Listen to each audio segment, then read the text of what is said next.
Good morning साथियों, आप सभी का के वर्मा जी क्लासेज में स्वागत है। आज के सेशन में चर्चा करेंगे हिंदी व्याकरण का टॉपिक संज्ञा के बारे में विस्तार से चर्चा करेंगे। संज्ञा के टॉपिक में से कोई सी भी एग्जाम हो या राजस्थान के एग्जाम हो या ऑल इंडिया की कोई सी भी एग्जाम हो, इस संज्ञा के टॉपिक में से एक या दो क्वेश्चन जरूर पूछे जाते हैं। तो आपका एक भी क्वेश्चन इनके बाहर नहीं जाएगा साथियों।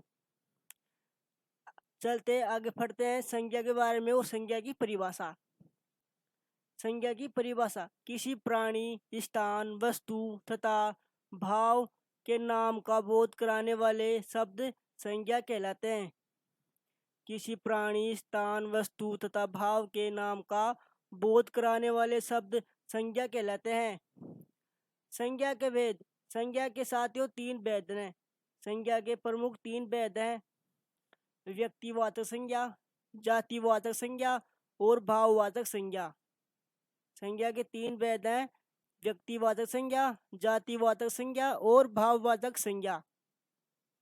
अब पढ़ेंगे साथियों सर्वप्रथम व्यक्तिवाचक संज्ञा।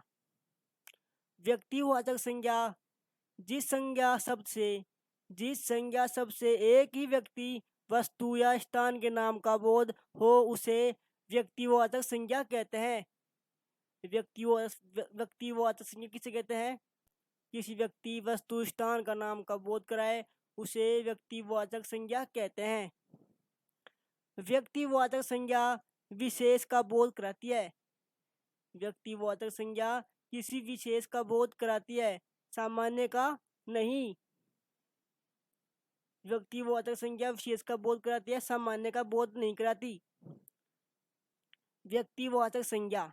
अब पढ़ेंगे व्यक्तिवाचक संज्ञा के पहचानने के नियम।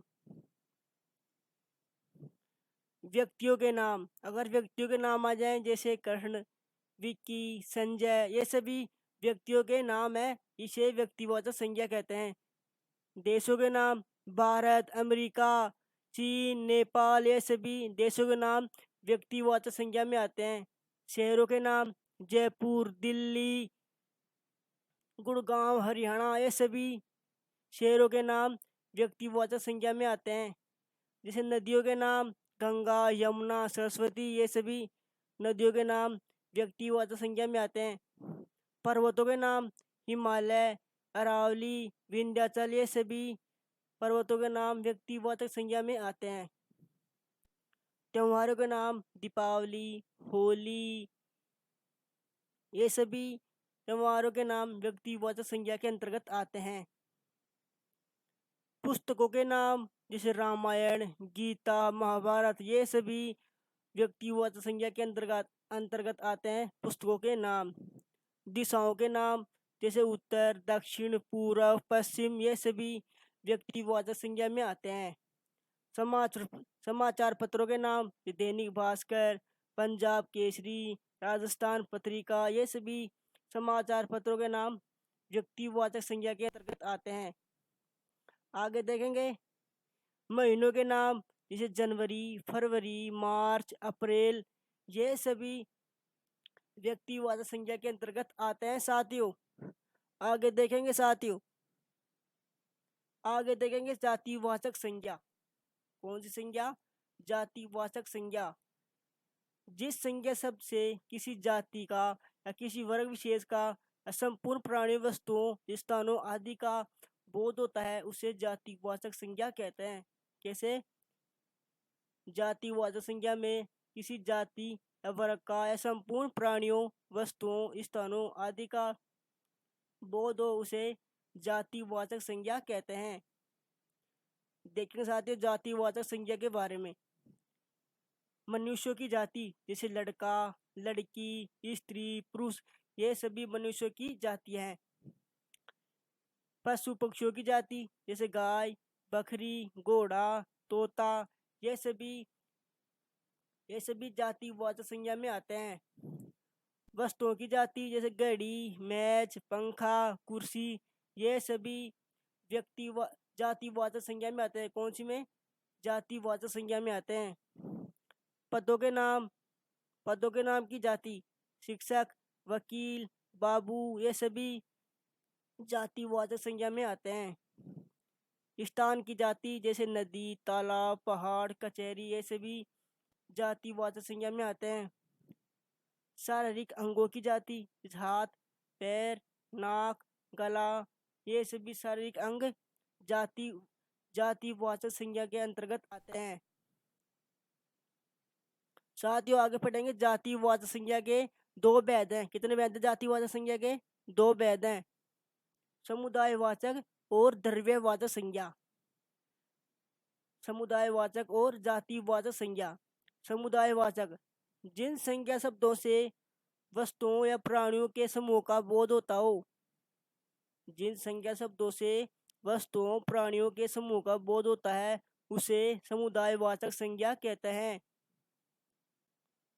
जैसे व्यक्तियों का समूह है, व्यक्तियों का समूह जैसे परिवार, संघ, कक्षा, सेना, दल, ये सभी व्यक्तियों का समूह है जो समुदायवाचक में आता है।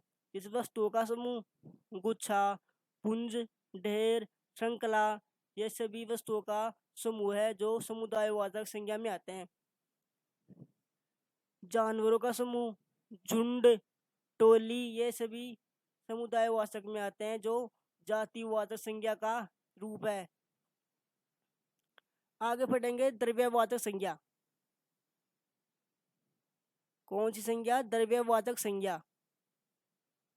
द्रव्यवाचक संज्ञा में द्रव्यवाचक संज्ञा से उस द्रव्य या पदार्थ का बोध होता है या द्रव्यवाचक संज्ञा में उस द्रव्य या पदार्थ का बोध होता है जिसे हम माप या तोल सकते हैं परंतु गिन नहीं सकते, उसे द्रव्यवाचक संज्ञा कहते हैं। जैसे एग्जाम्पल देखेंगे साथियों। द्रव्यवाचक के अंदर धातुओं के नाम, सभी धातुओं के नाम द्रव्यवाचक संज्ञा के अंतर्गत आते हैं। जैसे लोहा, सोना, चांदी, ये सभी द्रव्यवाचक संज्ञा है। जैसे सभी पदार्थों के नाम गुड़, शक्कर, सरसों, ये सभी द्रव्यवाचक संज्ञा के अंतर्गत आते हैं। द्रव्य पदार्थों के नाम जैसे दूध, पानी, घी, तेल, ये सभी द्रव्यवाचक संज्ञा के अंतर्गत आते हैं। ये द्रव्यवाचक और समूहवाचक, ये सभी जातिवाचक संज्ञा के दो भेद हैं। आगे बढ़ेंगे साथियों। आगे चर्चा करेंगे भाववाचक संज्ञा के बारे में चर्चा करेंगे। भाववाचक संज्ञा जिस संज्ञा शब्द से प्राणियों या वस्तुओं के गुण, धर्म, दशा, कार्य, मनोभाव आदि का बोध हो उसे भाववाचक संज्ञा कहते हैं। कौन सी संज्ञा कहते हैं? भाववाचक संज्ञा। जिस संज्ञा में वस्तुओं के गुण, धर्म, दशा, कार्य, मनोभाव आदि का बोध हो उसे भाववाचक संज्ञा कहते हैं। जैसे प्राय, गुण, दोष, अवस्था, व्यापार, अमूर्त भाव तथा क्रिया भाववाचक संज्ञा के अंतर्गत आते हैं। गुण, दोष, अवस्था, व्यापार, अमूर्त भाव, क्रिया भाववाचक संज्ञा के अंतर्गत आते हैं। आगे चर्चा करेंगे साथियों। भाववाचक संज्ञा की रचना मुख्य 5 प्रकार के शब्दों से होती है। अब चर्चा करेंगे भाववाचक संज्ञा का निर्माण के बारे में, जो 5 प्रकार से होती है। जैसे जातिवाचक संज्ञा से निर्माण, सर्वनाम से भाववाचक संज्ञा का निर्माण, विशेषण से भाववाचक संज्ञा का निर्माण, क्रिया से भाववाचक संज्ञा का निर्माण और अव्यय से भाववाचक संज्ञा का निर्माण। चलो आगे चर्चा करते हैं जातिवाचक संज्ञा से भाववाचक संज्ञा का निर्माण कैसे होता है। जैसे शिशु से शिशुता बनता है, मित्र से मित्रता, पशु से पशुता, पुरुष से पुरुषत्व क्या बनता है? पुरुष से पुरुषत्व बनता है। ये सभी शिशुता, मित्रता, पशुता, पुरुषत्व, ये सभी भाववाचक संज्ञा के अंतर्गत आते हैं। पुरुष से पुरुषत्व बनता है। आगे बढ़ेंगे। सर्वनाम से भाववाचक संज्ञा। सर्वनाम से भाववाचक संज्ञा कैसे बनती है? जैसे मम यानी मम ममता, स्व यानी स्वतत्व, निज से निज तत्व, ये सभी सर्वनाम से भाववाचक संज्ञा का निर्माण होता है साथियों। आगे बढ़ेंगे विशेष से भाववाचक संज्ञा का निर्माण। कठोर से कठोरता, विधवा से वेधव्य, चालाक से चालाकी और शिष्ट से शिष्टता, ये सभी विशेष से भाववाचक संज्ञा का निर्माण हुआ है साथियों। आगे चर्चा करेंगे साथियों। क्रिया से भाववाचक संज्ञा का निर्माण, जैसे सुनना सुनवाई, गिरना गिरावट, चलना चाल, लिखना लिखावट और फटना फटाई और पूजना पूजा, ये सभी क्रिया से भाववाचक संज्ञा का निर्माण हुआ है, रचना हुई है साथियों। आगे बढ़ेंगे अव्यय से भाववाचक संज्ञा का निर्माण। अव्यय से भाववाचक संज्ञा का निर्माण, दूर से दूरी, ऊपर से ऊपरी, दिक से धिक्कार, शीघ्र से शीघ्रता, मना से मनाई और निकट से निकटता, नीचे से नीचाई और समीप से सामीप्य, ये